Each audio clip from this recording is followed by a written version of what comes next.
se plantea el género como un desplazamiento del término sexo. Cuando nosotros pensamos en sexo en relación al varón y a la mujer, inmediatamente, por una cuestión psicológica, cognitiva, que se denomina a veces de sesgos heurísticos, nosotros asociamos automáticamente. Cuando hablamos de sexo, obviamente pensamos en la parte coital y también pensamos en la parte reproductiva, en la reproducción del ser humano, porque de eso se trata el sexo precisamente. Entonces, al reemplazar la palabra sexo por la palabra género, anulamos, neutralizamos esa asociación y ya damos lugar a que se hablen de otro tipo de cosas, de un sexo que no es esencialmente reproductivo, como el sexo homosexual y como el sexo que tiene que ver con un entretenimiento, ya no reproductivo, sino un sexo recreativo, ¿no? Entonces, ese es uno de los peligros con el término género.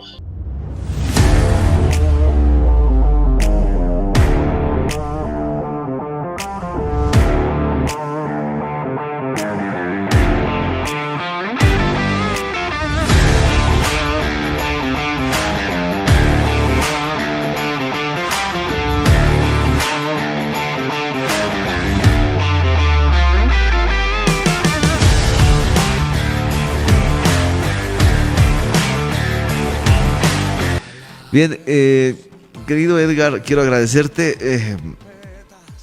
A ver, vamos a materia, por favor. Tengo... no, a materia, 2030, Agenda 2030, ese es el tema y acompáñanos con esto también. 2030. Lo habíamos tocado, no es análisis, no, es algo fuerte que vamos a hablar el día de hoy, ¿no? Porque los que conocen y saben de lo que trata la Agenda 2030 es algo muy fuerte. Parece bonito, parece algo bien realizado por las Naciones Unidas como tal.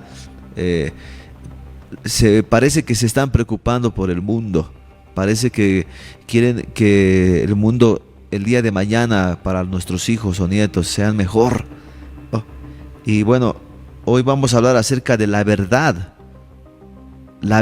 sobre la Agenda 2030.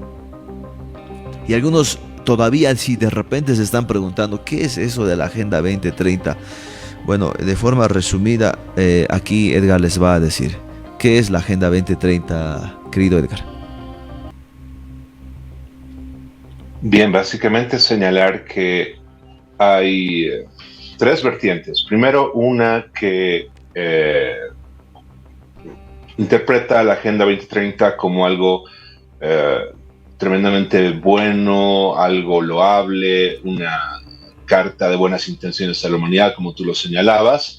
Y hay otro sector que se denomina conspiranoico o se le pone varias etiquetas peyorativas que indica que la Agenda 2030 es un entramado de objetivos ocultos o subrayados de parte de los reptilianos, que los Illuminati, y bueno, empiezan a urdir ciertas teorías que son imposibles de comprobar, ¿no? Entonces, existen esos dos extremos y existe también lo que quisiera presentar como la verdad, un análisis objetivo, mesurado sobre de qué se trata esto. Y básicamente, para entender qué es la agenda, como tú dijiste, hay mucha gente que no le va ni le viene, ¿no? Que quizás alguna vez he escuchado de manera muy sucinta el término, sí. Y hay algunas personas que ya están más familiarizadas, ¿no? Alguien que trabaja en un ministerio o en un ámbito público o en una ONG sí estará más interiorizada. Bien, para comenzar, la Agenda 2030 tiene básicamente un origen en la ONU, en la Organización de Naciones Unidas, el año 2015. Es cuando se redactan 17 objetivos y 169 metas que tienen que cumplirse hasta el año 2030. De ahí el nombre de Agenda 2030. Esta agenda tiene sus antecedentes en la misma ONU, en la denominada Agenda del Milenio o los Objetivos del Milenio.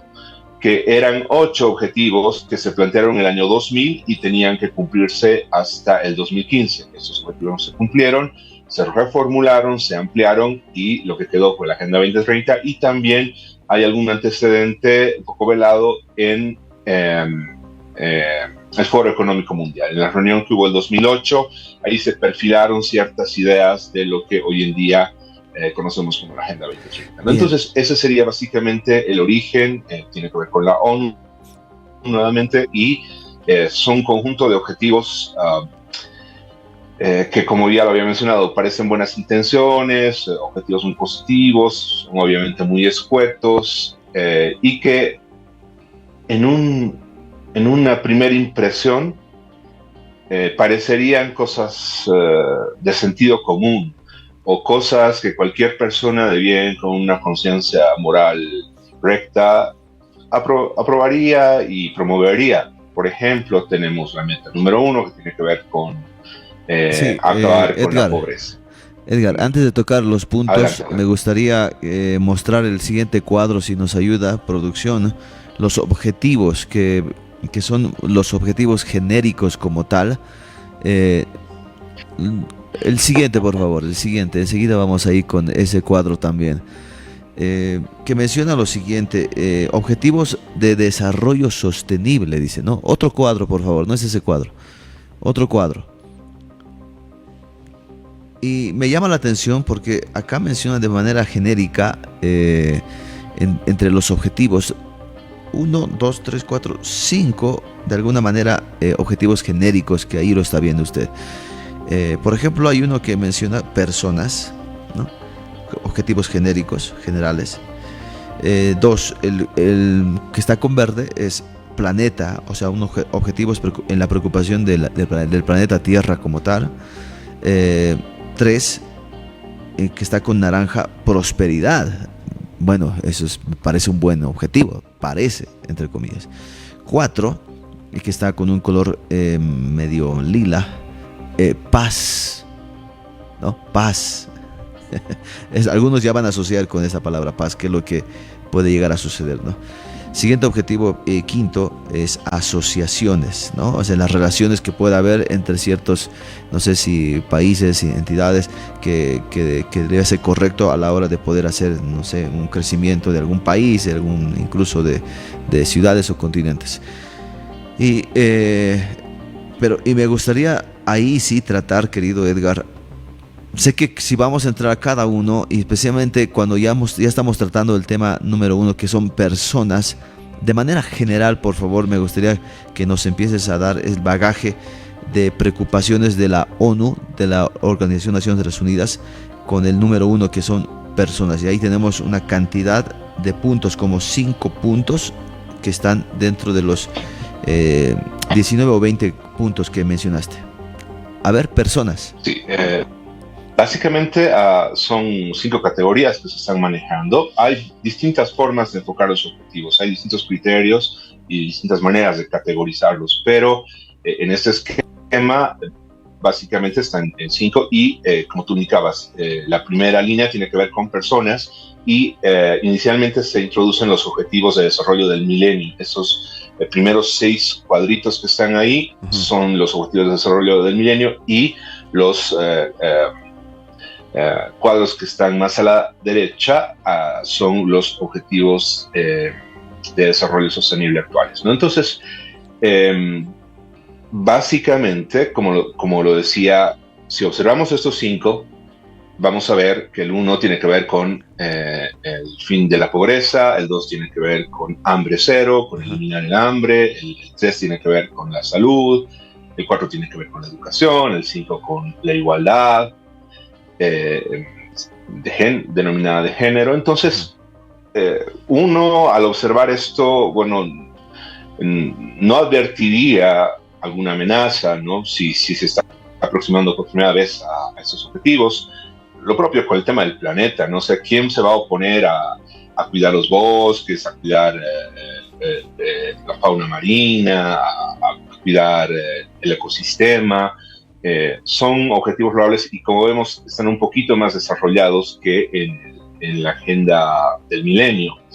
y bueno, ya luego se introducen el tema de prosperidad, paz, etcétera, ¿no? Y como no vamos a poder analizar objetivo por objetivo, ni tampoco las 169 metas, no nos darían ni 5 programas para eso, básicamente yo señalaría 3 objetivos que son sumamente peligrosos, con los que hay que tener mucho cuidado. El primer objetivo es el de salud. Aquí se introduce el tema de la salud sexual y reproductiva, y ya podemos ir notando que esta agenda es abiertamente, quizás con algunos matices, pero abiertamente abortista.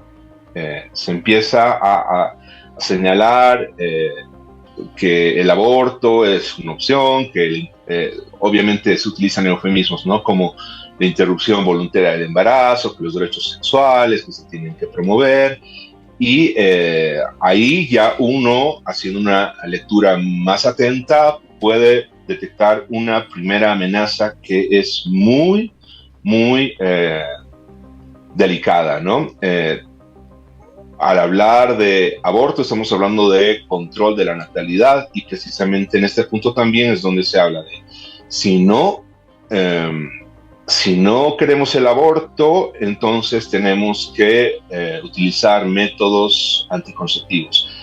Y ahí hay un enlace con el tema de la educación, al que vamos a llegar más adelante, con la famosa ESI, Educación Sexual Integral. Entonces, vemos que hay un tema que es delicado, que cualquier persona creyente, cualquier cristiano, tendría que observar y tendría que cuestionar si de adherirse a esta agenda se trata, ¿no?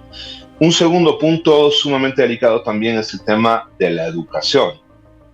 En esta cuestión de la educación resaltan 2 aspectos. Primero, que se presenta una educación de línea gratuita.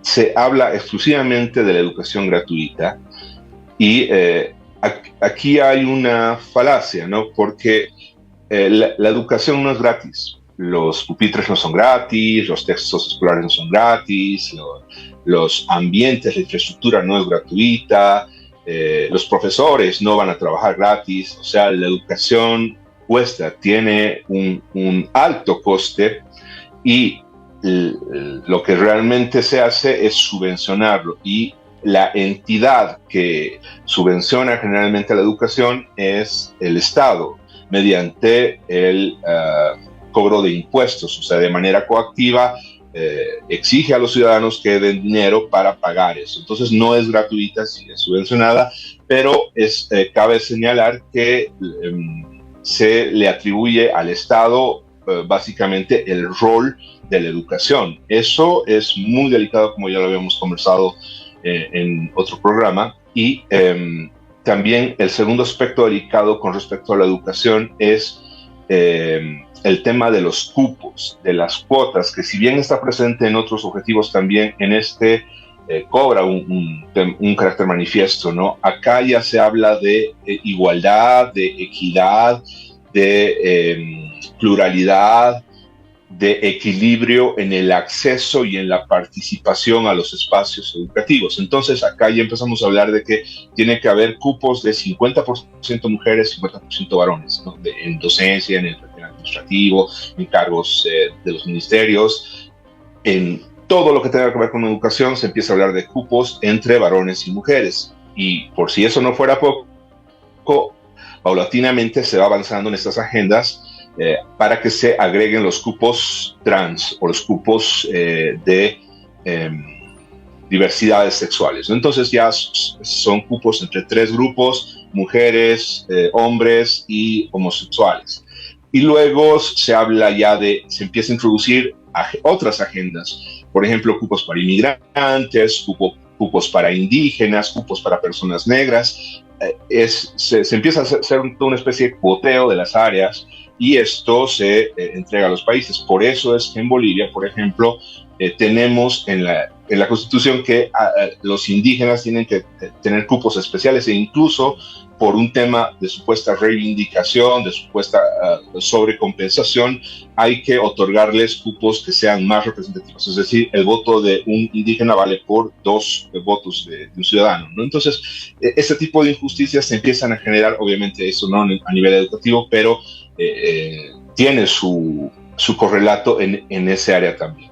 Entonces, vemos que esos dos aspectos son sumamente delicados y también se deja entrever en el ámbito educativo cómo se le otorga este papel preeminente al Estado, que es un tema que no quiero abordar en este momento, quizás nos den el tiempo para abordarlo más adelante.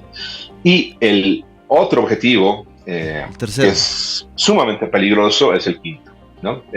Igualdad de género. Cualquier persona que esté medianamente formada en el tema de género, cualquier persona creyente, cualquier persona que tenga una formación académica, científica, sólida, va a notar que acá hay un peligro ideológico, ¿no? Ya lo habíamos señalado en varias oportunidades, que el tema de género es un tema muy, muy peligroso, es un caballo de Troya. Y básicamente lo que quisiera señalar son 2 aspectos en relación al género que están plasmados obviamente en sus objetivos, en las metas, y que, bueno, en general representan un peligro en cuanto a la ideología de género. Primero, cómo se plantea el género como un desplazamiento del término sexo. Cuando nosotros pensamos en sexo en relación al varón y a la mujer, inmediatamente, por una cuestión psicológica, cognitiva, que se denomina a veces de sesgos heurísticos, nosotros asociamos automáticamente. Cuando hablamos de sexo, obviamente pensamos en la parte coital y también pensamos en la parte reproductiva, en la reproducción del ser humano, porque de eso se trata el sexo precisamente. Entonces, al reemplazar la palabra sexo por la palabra género, anulamos, neutralizamos esa asociación y ya damos lugar a que se hablen de otro tipo de cosas, de un sexo que no es esencialmente reproductivo, como el sexo homosexual y como el sexo que tiene que ver con un entretenimiento, ya no reproductivo, sino un sexo recreativo, ¿no? Entonces, ese es uno de los peligros con el término género. Y por cierto, eso también tiene que ver con lo que planteaba Freud, con ciertas connotaciones, ciertas concepciones del término sexualidad que se han venido dando en el siglo pasado, que tiene que ver, por supuesto, con el tema de la ESI, ¿no? La ESI plantea que hay una educación integral. La educación no integral, la educación parcial, digámoslo así, sería la educación reproductiva, la educación basada en que haya más familias, que nazcan más niños, cómo cuidarse durante el embarazo, cómo enfocarse mejor en la crianza para que la reproducción sea más fructífera del ser humano. Pero la educación sexual integral también tiene esa connotación de desviar la atención de la reproducción al placer. Entonces se empieza a hablar de que hay que empezar a experimentar nuestro cuerpo, explorar diversidades sexuales, y que nuevamente el sexo tiene que ser algo divertido, algo entretenido, algo de recreación, y si es que se usa para reproducirse, está el aborto o están los métodos anticonceptivos para evitar esa dimensión, ¿no? Entonces, esto hay que siempre tenerlo con pinzas. Ese es un problema de género. Otro problema es la desdiferenciación sexual. ¿Qué significa esto? Que varón y mujer son identidades intercambiables, que el hombre es igual a la mujer y la mujer es igual al hombre. Entonces, en ese sentido, no hay cosa que la mujer no pueda hacer que el hombre pueda hacer y viceversa, ¿no? Entonces, este es otro aspecto muy delicado, porque obviamente a partir de esto se empiezan a introducir políticas que son completamente anticientíficas, que atentan contra la biología, que atentan contra el desarrollo cognitivo, el desarrollo emocional de varón y mujer, porque somos esencialmente distintos. Se puede hablar de que varón y mujer somos iguales en dignidad y en valor. ese es un principio bíblico, ese es un precepto que se toma de la enseñanza bíblica de Génesis, de lo que enseñó Jesús, pero actualmente ya se ha distorsionado todo este principio y se ha incluido la idea de que somos biológicamente iguales, cognitivamente iguales, emocionalmente iguales, e incluso en algunos ámbitos se habla de que somos espiritualmente iguales, y eso es muy, muy, muy delicado, ¿no? Entonces, bien, estos 3 objetivos son los más delicados, pero no es todo lo que es cuestionable en la agenda. Quizás entre paréntesis, sí, desde nuestro programa podamos desarrollarlo más. Como vemos en el segundo grupo, en la segunda categoría de planeta, entre 2000 y 2015, en los objetivos del milenio, teníamos un solo objetivo relacionado con el planeta. Pero en esta nueva agenda de 2015-2030, tenemos 5 objetivos relacionados con el planeta. Esto no es casual. Básicamente se está intentando hacer un énfasis, y obviamente todos hemos debido notar ese énfasis en los medios de comunicación, en distintos ámbitos culturales, donde se nos habla de que estamos ante una crisis climática, estamos ante el cambio climático y estamos en una situación de emergencia, casi llegando a un apocalipsis climático, ¿no? Entonces se crea esta sensación de alarma y a nombre de salvar el planeta se pide y a veces se exige que los seres humanos dejemos de reproducirnos, porque los seres humanos somos depredadores, somos un cáncer, somos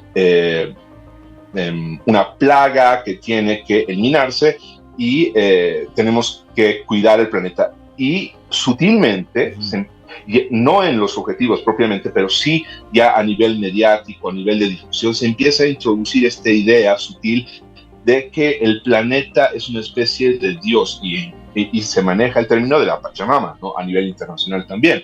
Entonces vemos que se está creando una neorreligión del planeta donde los seres humanos tenemos que sacrificar a nuestros hijos en nombre de ese planeta, ¿no?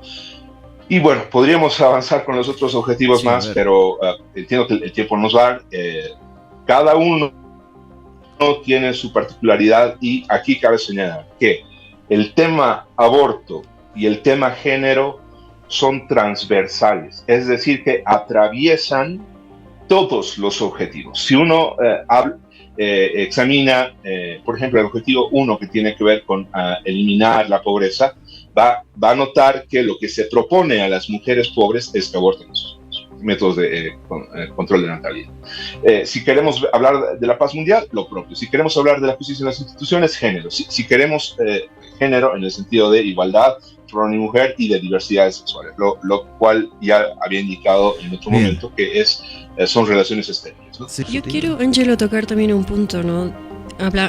Se habla de eliminar todas las formas de violencia contra las mujeres y las niñas en el ámbito público, privado y demás, ¿no? Pero ¿por qué en vez de hacer un punto de mejora a la seguridad en general, hablando de hombres y mujeres, solo se lo hace con el objetivo hacia las mujeres? No sé si se dieron cuenta de esto. O sea, el objetivo... O sea, la pregunta es, ¿por qué en vez de hacer un punto de mejora a la seguridad en general, ¿no? Sí.